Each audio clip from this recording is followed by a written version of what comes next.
Berthéwan, dans l'évasion, ce qui frappe le plus, c'est le style de ton dessin. Les personnages sont pour la plupart à mourir de rire, rien que par leur gueule.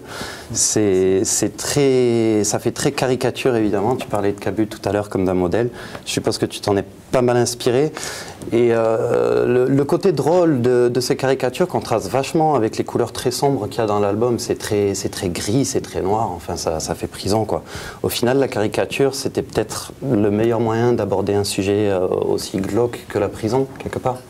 Bah, en fait, comme tu l'as dit déjà, c'est vrai que mon inspiration c'est Cabu, mais en même temps, je savais que je parlais, en fait, j'avais comme thème un sujet hyper noir, hyper triste, hyper dur, et il fallait que ce soit risible.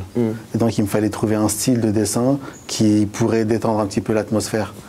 Mais surtout, mon style de dessin, il n'est pas venu comme ça. Ce qu'il faut savoir, c'est que je viens du graffiti à la base. Ouais. Et que dans le graffiti, eh bien, on explose en fait.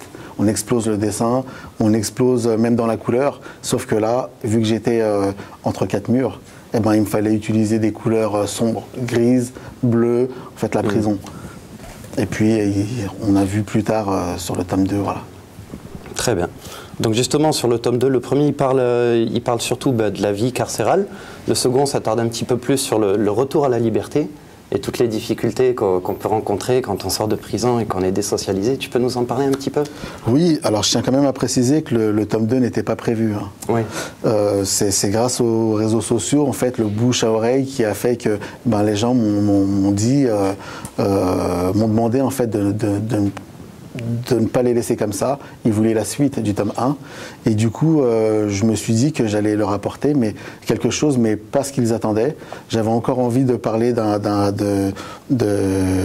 enfin, déjà, je ne voulais plus parler de prison à la base, après le tome 1, mais comme on m'a demandé une suite, je me suis dit que j'allais parler de choses, encore une fois, dures mais vraies, et donc j'ai parlé de la suite logique, c'est la sortie de prison.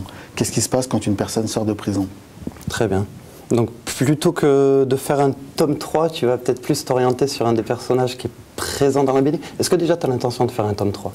Alors non, c'est pas prévu du tout. Non, c'est pas prévu. Non, je confirme et confirme ce que vous voulez, qu'il n'y aura pas de tome 3, c'est sûr. D'accord. Je passe vraiment à autre chose.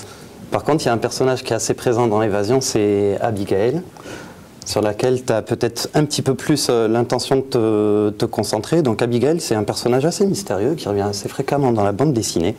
Et à un moment, Berthé, sur une page qui est consacrée à Abigail, il dit mes dessins sont le reflet de mon humeur du jour, en fait. Et est-ce qu'Abigail est quelque part ton humeur du jour ou c'est... Est-ce que tu peux nous en dire plus sur ce personnage? Eh bien, déjà, ce qu'il faut savoir, c'est que Abigail, c'est un personnage que j'ai créé justement parce que j'avais envie de parler d'autre chose que de la prison. Je me suis posé des questions de quoi est-ce que je pourrais parler. Je me suis dit, on est quand même dans les années 2000 et des poussières, parce qu'à l'époque, on était, je crois, en 2009, 2010, et je me suis dit, il fallait que je parle de quelque chose de contemporain.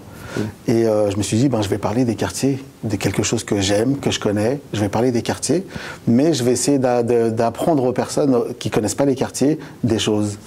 Et je me suis dit, je vais essayer de casser les amalgames, casser ce qu'on pense connaître des quartiers, mais voilà.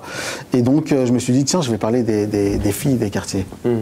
Et donc, j'ai créé un personnage qui s'appelle Abigail, qui est une jeune fille de 18 ans, et qui a grandi en zone rurale, mais qui va poursuivre ses études en ville.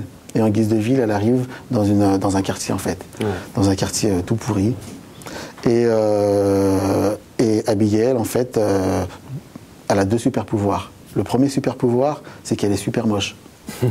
Le deuxième super pouvoir, c'est que c'est une fille de caractère. C'est une fille qui ne se laisse pas faire. Et ça a été pour moi l'occasion justement de parler des filles de quartier que je connais, qu'il y a dans tous les quartiers et même ailleurs, même dans les zones rurales, des filles qui ne se laissent pas faire, qui ont des choses à dire, qui se battent, qui vont à l'école. Et c'était le moyen pour moi de casser les clichés en fait. Très bien. Comme Abigail, il y a pas mal de personnages qui ne sont pas réels. l'évasion s'inspire de ton expérience en prison, mais tous les personnages ne sont pas vrais, toutes les histoires ne sont pas vraies, c'est ça? Tout à fait. En fait, je m'inspire vraiment des personnes, c'est vrai, de personnes réelles quand même, ou de situations plutôt réelles, et puis je les retransmets avec des personnages inventés. Très bien. Donc du coup, l'avenir de l'évasion, tu disais qu'il n'y aurait pas de tome 3, par contre, ça va être adapté au cinéma, c'est ça? Eh bien, en ce moment, nous sommes sur l'adaptation, effectivement, avec mes copains qui ont fait un dessin animé qui s'appelle Les Lascars. Nous avons écrit un scénario, en fait, on a été abordé par une productrice qui nous en a parlé. Plutôt, j'ai été abordé par une productrice qui m'a proposé, en fait, d'adapter cette BD au cinéma. Elle m'a proposé de travailler avec des scénaristes. Et puis moi, j'ai mis un veto. J'ai fait le relou de base, à savoir, ouais, ok, d'accord, mais non, tes scénaristes, ça m'intéresse pas en fait. Il faut rester fidèle à la bande dessinée. C'est même pas ça, c'est tout simplement, j'avais envie de travailler avec des copains, avec des personnes qui connaissent mon humour, qui sont dans ma veine, dans mon délire en fait. Et je me suis dit, je lui ai proposé de travailler avec El Diablo et Ismaël, qui sont les deux auteurs des Lascars en fait. Très bien, ça marche. Bon bah écoute, je te propose de sortir. C'est parti. On va aborder la dernière partie. Ça marche.